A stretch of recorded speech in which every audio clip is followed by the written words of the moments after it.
Welcome back to Moonstruck right here on Riot Radio. I'm your host, Ryan, and today we're going to be talking about essentially the elements that relate to certain aspects of the body.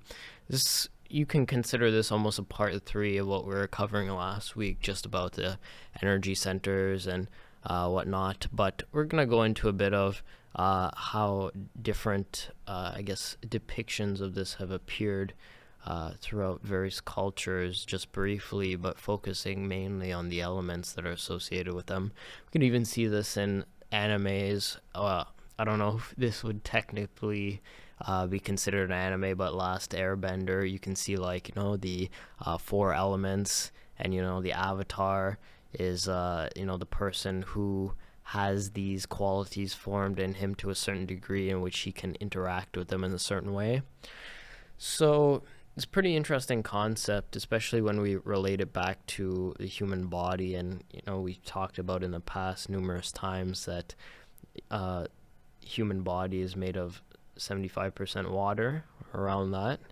So understanding that these elements are a part of us, and if we can try to connect with them through not even just philosophy, but through understanding physiology or something more concrete in what the Western world likes to think about it in. So even just realizing that over these different traditions, you can see it in Chinese philosophy, they have that, slightly different variations of, for example, the wood element is placed in the mix and the metal element is placed in the mix. And some of those kind of depict, different aspects of the same qualities. So, for example, you can think of metal element as the thing that circulates the energy through the body. If you think about electric conductor, like metal, what does it do? It conducts energy or electricity. What does wood do? It acts as an insulator. It insulates. It doesn't conduct electricity.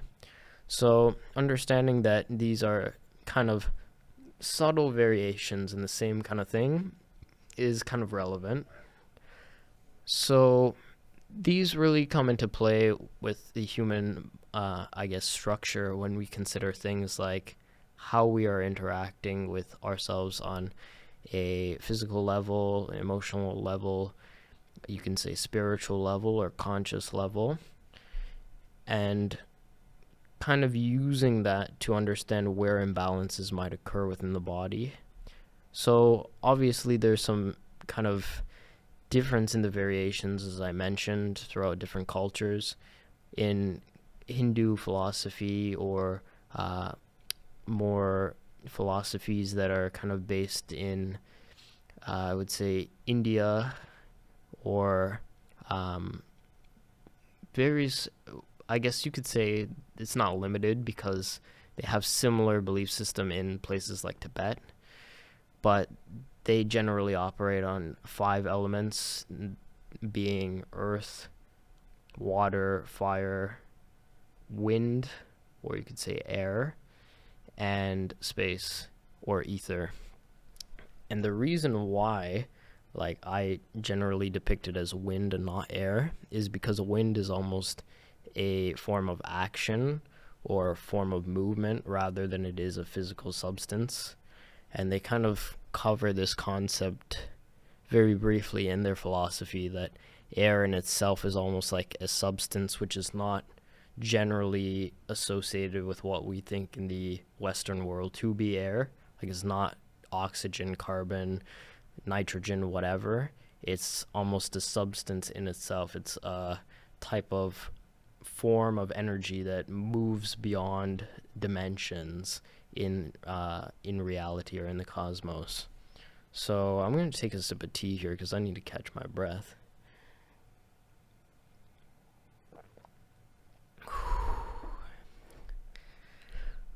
Whew, that's much better.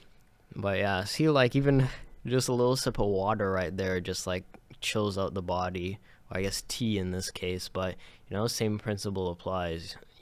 These various factors, even though they seem negligible in hindsight, when you actually realize their impact on the body, such as dehydration or overexposure to a certain element, such as, you could say too much sun. Like, sun is the primary source of like fire, essentially, right? Like, it's plasma, it's ionized gas. And really, when you think about how those overexposures affect the body, you can see like where those imbalances might occur.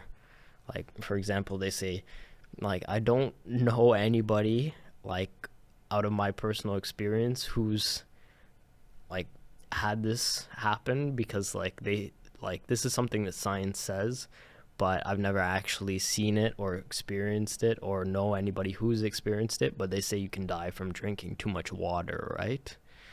I don't know anybody who has done that, but the principle is there, right? That if you have too much of one thing in the body, it's not good for you. And that's why the concept overall of this episode might be equilibrium and some kind of balance and unity, or harmony rather, being the word I'm looking for. So when you have those qualities in line, they almost play like, as we've said before, a good orchestra, a good band. And when they play out of harmony, it's just like, everybody playing the instrument the way they feel it should be played, and they might not even be playing the same song.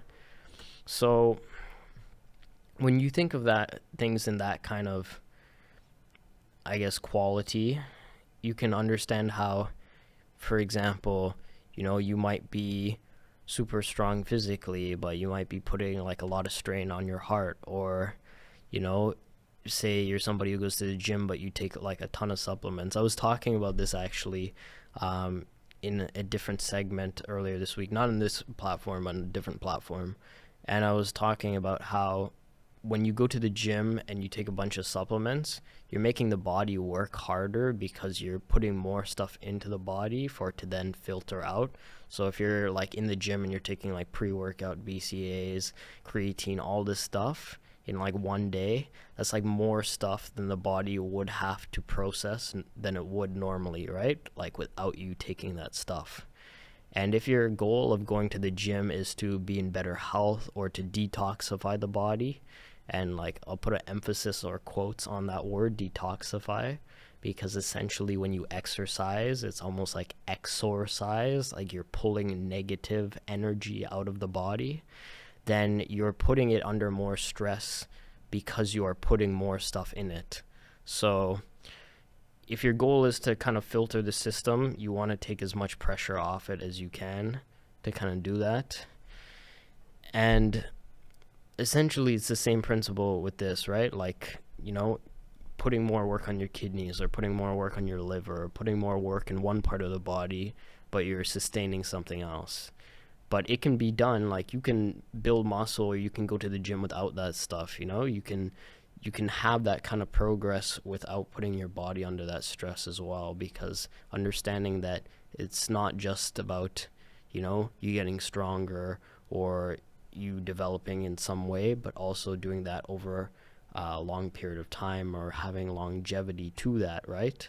So that's just one example of, how these elements kind of work when they're in balance and when they're out of balance. So this concept is pretty interesting, because it really does kind of focus on that concept that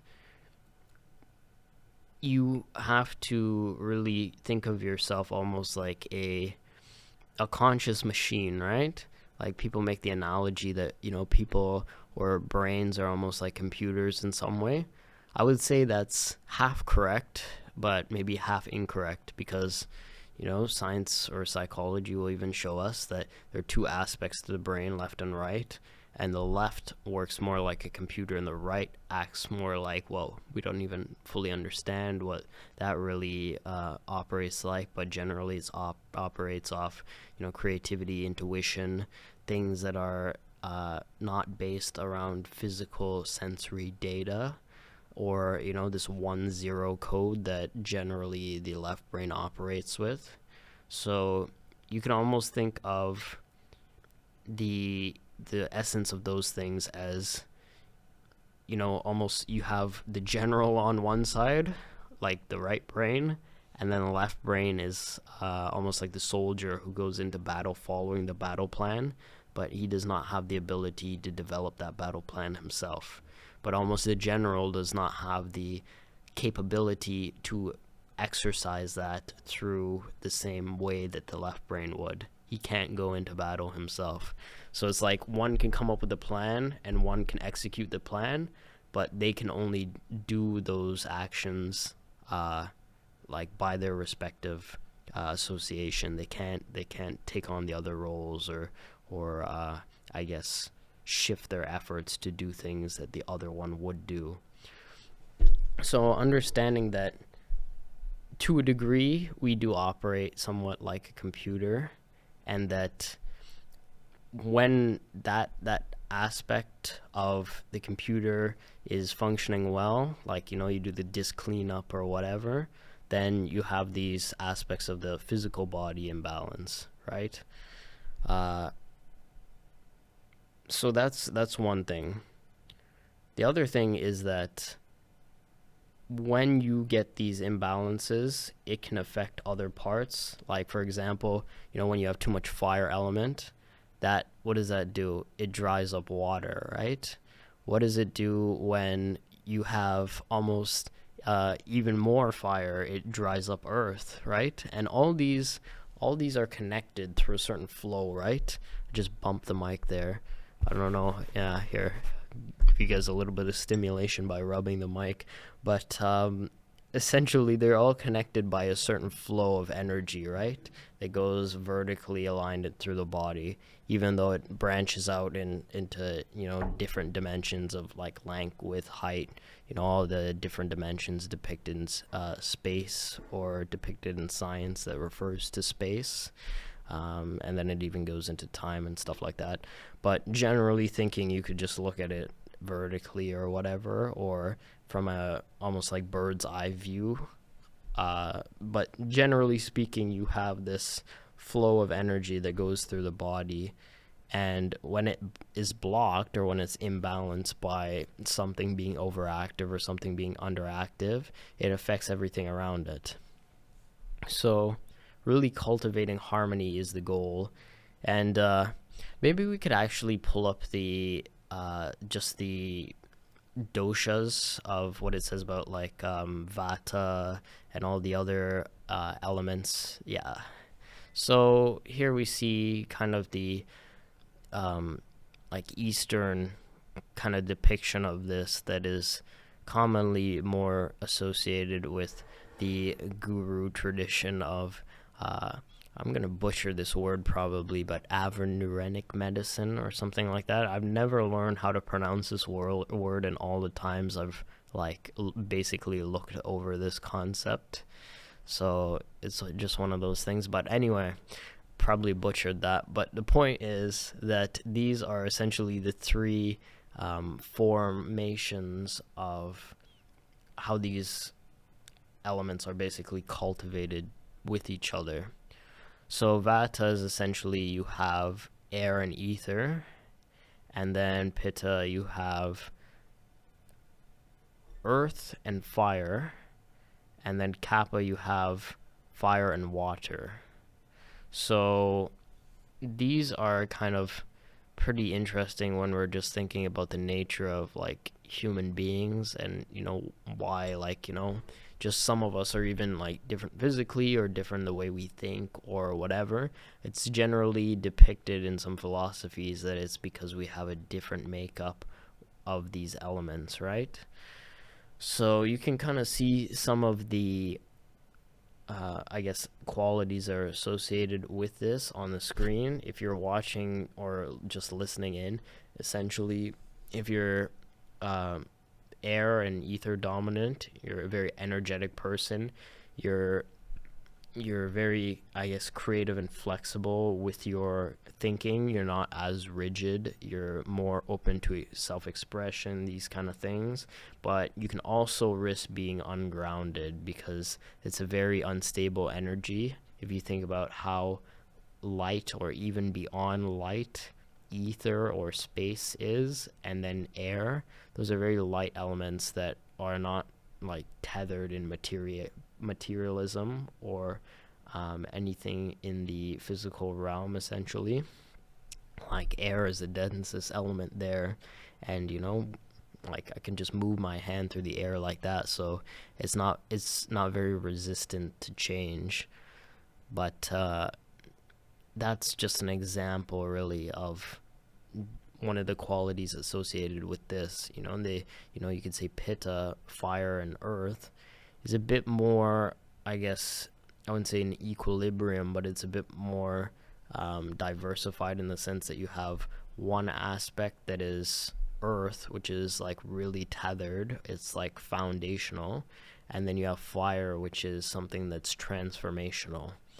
So the precision, sharp-wittedness, direct, that's qualities associated with this.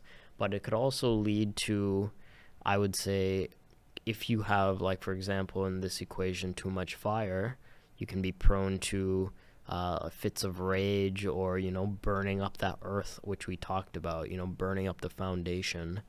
So like excess can kind of come from anywhere, or lack of grounding can kind of come from anywhere. And another one of this is you can be too rooted in materiality. If you have too much earth, for example, you could be too obsessed with what goes on in the physical realm, with materialism, with always being obsessed with like money, for example, or finances, or just kind of fixated on material concerns, which are there's more to life than that, right? So that's one thing. And then Kappa, you can say the qualities are loyal, patient, supportive. So this is kind of more of a nurturing energy that is generally more calm and soothing. Earth and water are the two elements which are commonly associated with the lower centers. So this is more like kind of foundational energy we're talking about here, because water nurtures the soil for stuff to grow out of it, right? So the block here can be that energy can be sluggish because you're dealing with energies that are not used to being so highly energetic or in a higher vibrational state. So overly grounded or overly attached things to the realm of materialism can lead to almost stagnation, or feeling like you're lethargic, or like that the energy is like sluggish. So that's just one way to kind of observe these and observe how their effects, or side effects rather, can affect how these formations interact with us in certain states. So, but generally, when this is like in a state of balance, then you have that almost, as I said, cultivation of the soil. You have the essence of being fluid, but you also have the essence of being still, or patient, or just calm and aware. Because you'll notice that, generally speaking, if you stay absolutely still and you're not focusing on anything, you're not thinking of anything, you're not doing anything, you're just sitting still, and you're just like, for example, like I'm sitting right now just like watching people walk by outside the studio, you'll be able to notice subtle details of things that you might have not noticed just because you're just in a state of stillness, right? So fine details you only notice really when you're tuning out everything else, right? So especially since the brain in the 21st century is always in a like hyperactive state, it's almost like a chipmunk that just drank coffee, right? So you want to really like gear it down to kind of understand like some of these qualities, right? Or the I guess geared aspects that would assist you in kind of bringing out the potential of these formations of energy. So maybe we can move to the actual the last airbender just like photo. Yeah, so in this series, I don't want to say anime because people say, oh yeah, it's not considered anime because like it's American or whatever, right? But I'm just gonna refer to an anime as anime. If you want to hate in the comments, go ahead. Like I don't really care, but we can debate that whether it's anime or not. But essentially, it kind of gets looped into the same category anyway, regardless of whether it's anime or not. Let's just kind of talk about the concept and the formation of these. So maybe we'll start off with wind, seeing as it's kind of the highest element there. So spirit projection, this is one which we've kind of talked a little bit on this show about, just concept of like astral projection or spirit travel or mediumship, which is essentially just some form of projecting your consciousness outside the body or to a distance that is not really something that you can achieve with the physical body. Sometimes it can be, sometimes it's just like in a different physical location, but sometimes it's in like a completely different like realm or whatever, right? Um, or like maybe you're flying on top of a dragon, like Aang is when he's talking to Roku, right?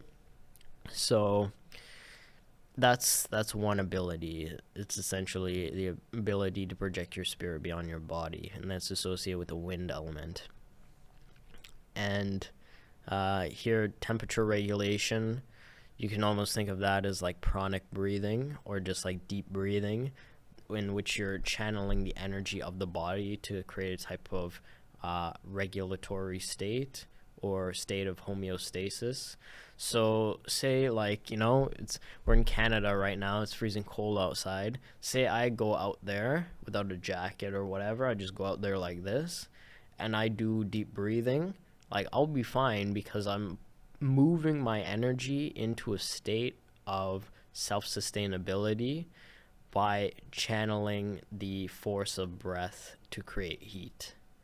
So what you're doing is essentially moving the energy through the body, and yeah, this does burn energy, but also it conserves energy because when you're shivering or when you're cold or when you're expelling energy, just like because like the particles need to be excited to create heat, but you're not doing it in a succinct way, then you're just burning up unnecessary energy. But when you slow down the breath, when you become conscious of this respiration process and you try to refine the rhythm at which it's going at, you can create almost state where your body is just like able to keep that heat in or able to keep the energy in and keep it in a state where it's going to be like sustainable. So the other one is like, okay, well, flight doesn't really apply here unless you're like the yogic flyer or whatever, right? So we'll skip that one. But if you if you want a description of that, you can basically watch a show, but it's not really a ability which we're able to really practice right now. So not in this epoch of the Earth anyway. So we'll move on to fire. This is interesting. So obviously you have combustion, you see like all the firebenders like Iroh and all of them just like shooting fire out of their hands and whatnot. And then you have redirection, so essentially when he's teaching like Zuko how to like incorporate other aspects of bending, so like the combination of fire and water to create a flow of chi throughout the body in which lightning or energy can pass over without like essentially acting as an insulator. So it acts like a conductor and allows the energy to flow throughout the body. And then you have lightning, in which Iroh talks about, essentially you're separating two elements, or you're separating, not two elements, you're separating two aspects of energy that constantly surround us to create an imbalance in the charge. So you're separating the positive and negative charge, and then you're essentially allowing them to flow back together. And when they flow back together, they create almost a I don't want to say explosion, but they create a like when they recombine, they create a release of energy. That's the word I'm looking for. They create a release of energy, and that essentially produces lightning. So when we talk about fire in the sense of transformation, and it being source of plasma, and even in the show, what's his name, like John or whatever, the Aang's first firebending teacher, he talks about sun is the greatest source of fire in the world, so like concentrate on that or whatever, right? And he has him like just sitting there basically like concentrating. So um it's just funny. He's like, what am I supposed to be concentrating on? He's like, don't ask questions, just concentrate. So kind of funny. But yeah, essentially, you're dealing with the same concept. You're dealing with like ionized gas, or the state of combustion, or state of transformation. And that's, as we talked about in the last episode, deeply related to the concept of like willpower and the solar plexus.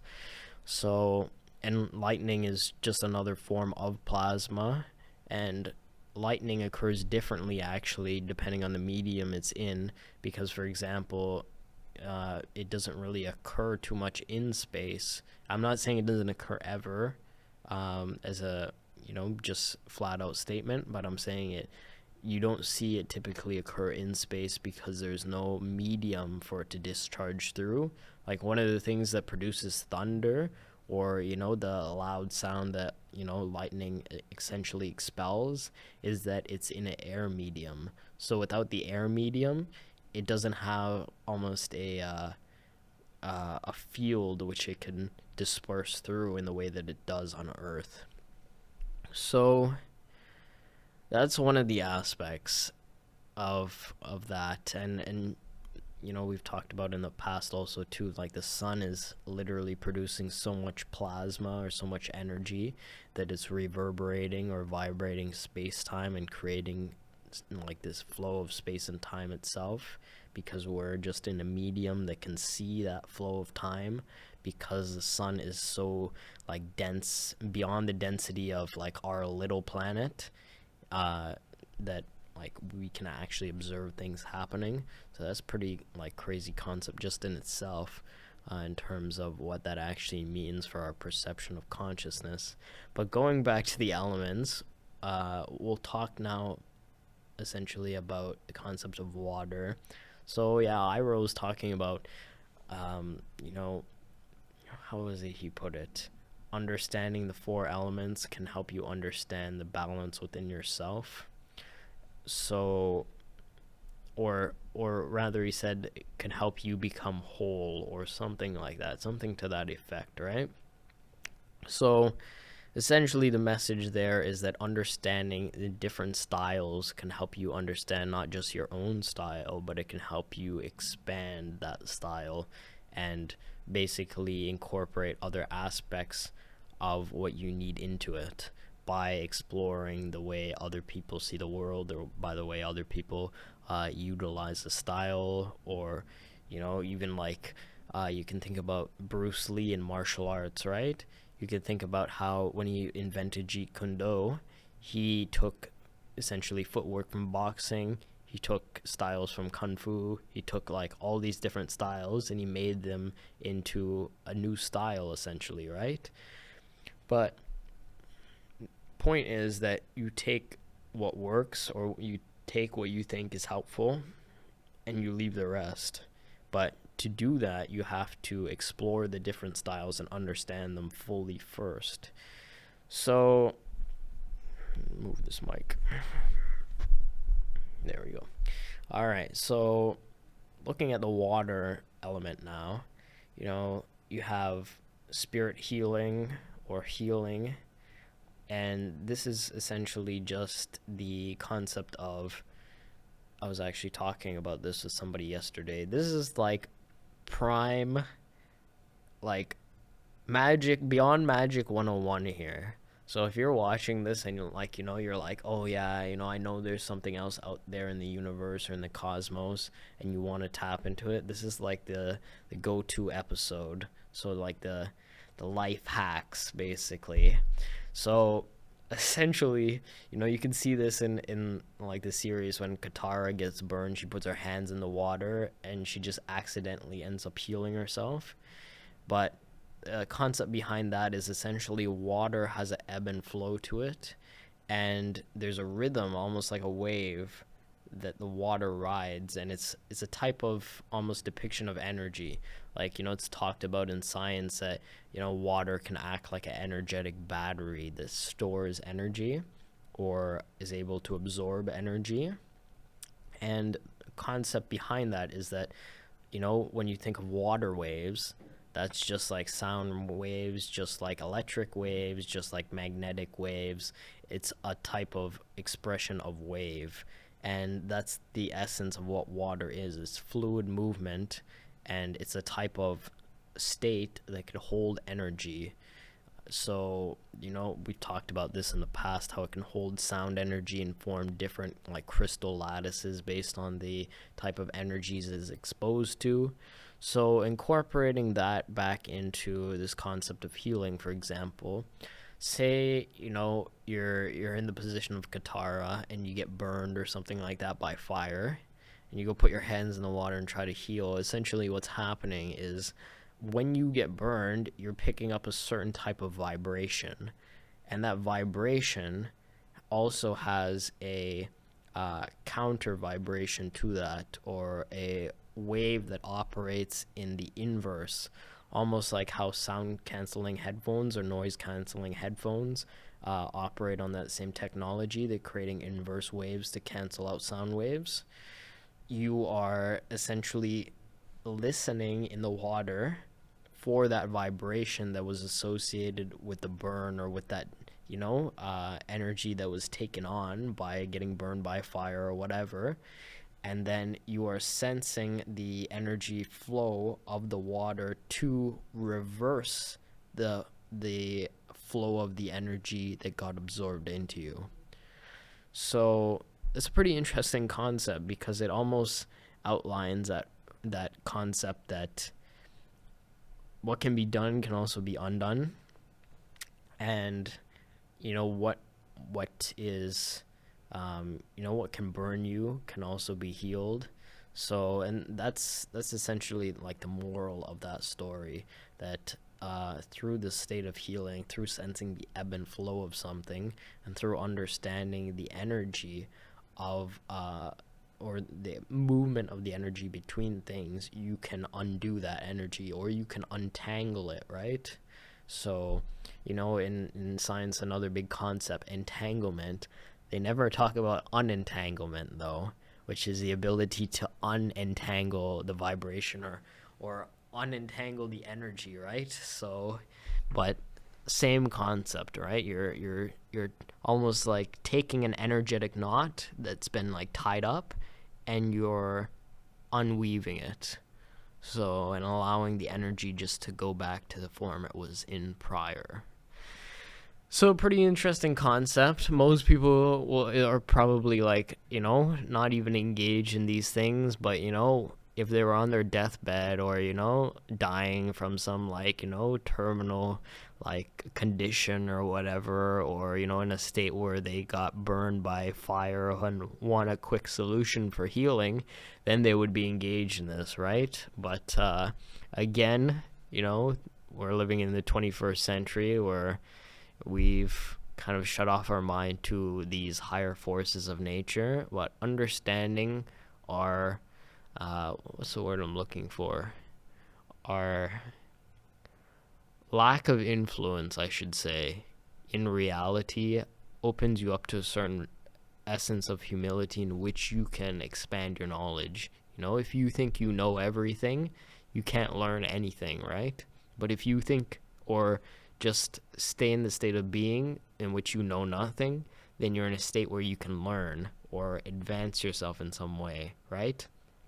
So, and again, that relates even back to these elements. You can think about all these are is the vibration of matter, right? Wind is, or you can say steam is essentially evaporated through fire, but it's water, right? It gets evaporated into the air.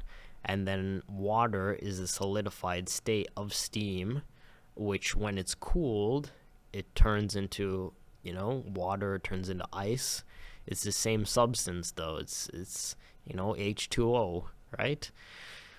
So these concepts kind of exist all around us. And then blood. I don't know if I should go into this because like a lot of this gets pretty deep. So, I'm just going to say figure that one out for yourself because I kind of already covered a lot of the concepts around this. And like I said, I'm not going to, you guys aren't going to learn if I give you guys all the answers, right? So kind of figure it out. But essentially the concept is the same of what we've been talking about through all these things. It's a state of vibration, it's a state of ebb and flow. And what can be applied to one aspect of the water element can also be applied to another aspect of the water element or a form of fluidity because it's a state of vibration, right? Moving on, let's talk about Earth. Concept which is something that grounds us with stability to this reality and really creates that foundational aspect in which we are connected to the ground and connected to this reality. So, especially with the concept of materialism, though I say distance yourself from materialism in the sense of not getting sucked into things like finances or obsession with money or material wealth or gain or just over attachment. I'm not saying expel it from your life completely. I'm saying manage your connection to that and be aware of how these things influence your life. Or at least this is my perspective anyway. You don't have to take this if you don't want to. But point is, just don't become obsessed with one aspect of life and neglect everything else. Because, I don't think I need to explain too much more on why that is not necessarily beneficial. So, here it's kind of depicted lava is, a form of earth because essentially it's molten earth, right? And interestingly enough that these things can actually, molten earth actually forms crystals and stuff like that when the rocks cool. Like for example, obsidian is cooled glass, right? Or it forms essentially glass because there are no crystals in the formation because it cools too quickly for crystals to form. But it can form other things like quartz and stuff like that. So understanding that earth comes in a lot of different forms is also interesting. You could think of it like rocks and stones. Everything from rocks and stones to dirt and soil is earth. And even they say in Last Airbender 2, even metal is just a state of earth that has been refined is also true. So, and metal operates in the body too. If you think there's not metal in you, then you've not been paying attention because there are minerals in the body, there are electrolytes, sodium, potassium, ions and stuff like that. All of those are maybe not the same form of metal in which we build stuff with, but they're metal nonetheless, and they have an electric charge around them, and they have a charge that is given to them by the earth. So even things like salt, for example, stuff that you put on your food is a form of earth, right? It's little crystalline structures which make your food taste good, and you grind it up and put it on your steak, and then you have a nice meal, right? So all this stuff is all around us, and understanding that these things we put in our food because not just because they make it taste good and because we're knuckle dragging Neanderthals and we don't understand much more than fire, or that fire is interesting, is because there's a physiological want for that in the body because it makes the body feel good. It makes the body feel energized. It makes the body feel in equilibrium, in harmony, in homeostasis, which means that everything is in a state where it can facilitate life. So it means you have a state of regulation in which all the necessities for life are in their respective state. So again, metal and you see Toph like is the only metal bender essentially in the whole, in that whole like show, right, or in that whole series. And sand, another form of earth. And this is kind of interesting because sand, like it operates in kind of fluid motion, almost like water to a degree, but it's a little fine pieces of earth. It's not water, but it sometimes when it's moved, it looks like water, right? Like, but it's kind of interesting how you can see like elements like that interact with other aspects or other elements of life, such as like if you're in the desert and you're experiencing a sandstorm or whatever, like, and you have pieces of like, or, sand being flung at you. This is essentially like wind picking up and carrying it and chucking like little bits of earth through the air. So, and then when it settles, it's all calm again, right? But it's that the wind is so strong that it can influence the other elements because they're in a, this particular state of Earth is in a very, not in a very dense state, right? Like maybe if it gets compacted or it has water or something that makes it more dense, it can be compacted or harder for the wind to pick up and fling, which is just understanding how the elements interact with each other again. But essentially it's the same concept, right? You're just taking something that is of one element and changing the nature of it through a different element, right? So that's essentially, I guess, what you would refer to as sand bending. Like, I'm just kind of elaborating there how the overlap occurs. But earth, essentially, concept of earth that really matters when we're talking about bending, we're talking more about grounding, we're talking more about rooting yourself. Almost like a tree is connected to the ground, we are connected to the earth, except like we're like conscious energetic beings. So like, we can, get up, move around, like walk and stuff like that. We're not like tethered to the ground. We're not tethered to the ground like trees are. And our cells allow for that because we don't have cell walls, so our physiology is not as, what's the word I'm looking for, as like,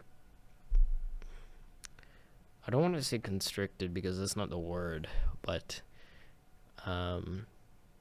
even saying like we're more fluid is not the word, but just like they're in a state that is more structured. It's more structured. And that's essentially what we're talking about when it comes to Earth. We're talking about a form that is structured, that is built upon, almost like cause and effect in a sense. And that's why I'm saying that materialism is traditionally tied to this element. Because when we think about materialism, we think about cause and effect, right? Like if I bang my hand on this table, it's producing sound waves. You can produce sound waves by talking, and you're not coming into contact with a like physical thing, right? Because you're reverberating energy instead, right? But it's the same concept. It's the same concept of, in this case, it's earth affecting earth because you're producing sound through, contact of two earth elements or through two sources of the same element, right? But if I'm trying to create, same like noise or sound, through a different medium, you can speak, that's sound also being expressed, but it's being expressed through different elements. So that's what I'm trying to say. So that is Earth. Maybe we'll pull up actually the next image on there. Let me see what we have left. So this is, back to the Chinese philosophy of just how they depicted this, and of course it's associated with different aspects. See, I'm learning something right now, even just like helping you guys, that the earth is actually connecting to the spleen as well. So that's news for me as well, because some of these little things you miss out on while you're working on stuff, right? So understanding that one thing affects everything else is very paramount to get a whole depiction of the whole thing. And this is like TCM, traditional Chinese medicine, and that's the philosophy that this comes from. So, up at the top there you see fire, the triple burner or the triple heater, and that typically is the meridian that connects to all the higher meridians, almost like the root of a plant. So that is pretty interesting, actually, when you get into how that interacts with all the different, what they would call in maybe other traditions as nadis or chi pathways or whatever. Well, in TCM, they would probably refer to it as chi pathways. So, and then metal, of course, is related to the lungs. And essentially, when you see people like sitting there with their hands like this, the symbol of awakening, like Ronaldo or whatever, or, I'm not gonna mention the controversial people right now, but you probably know who I'm talking about. All the people out there who are aware of what that means. They say it's Illuminati, but it's not Illuminati. It's just the symbol of awakening. So understanding that all these little things are related to things like metal element and the conductivity of energy through the body is important for just I guess that regulatory flow. And you can kind of put together the rest of these, wood associated with the liver, because that's the insulating part of the body that creates fire, because you need wood to produce fire, or to sustain fire rather. So that's essentially summing up the topics for today. Like, we've covered a lot. We've covered essentially the elements from like 2 or 3 different traditions of looking at it.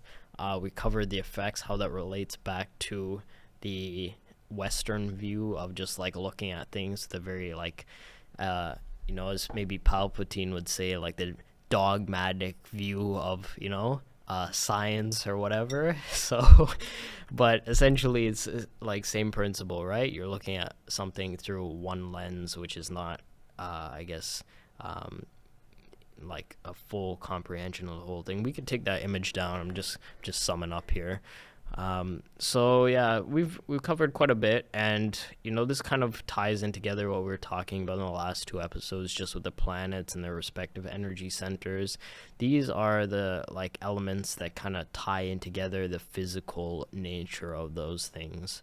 So again, this has been Moonstruck right here on Riot Radio. I encourage you to subscribe to the channel, follow us on DC Media Hub, and again, there's new platform coming, Sword of Mercury. So that's something that we'll try to get into soon, and produce some content around that, and maybe we'll get into stuff like the aura, and what that electromagnetic field around the body actually means, and all these different things. So I encourage you to leave comments and just chat with people in the comment section, form interesting conversation and whatnot. So maybe we can get some interesting discussions up, or philosophy up, about the topic. So look at that, it came back on just like magic. So yeah, this has been Moonstruck right here on Riot Radio, and again, I'm your host Ryan. You can follow me on Instagram at top_sorcerer, and we'll see you next time.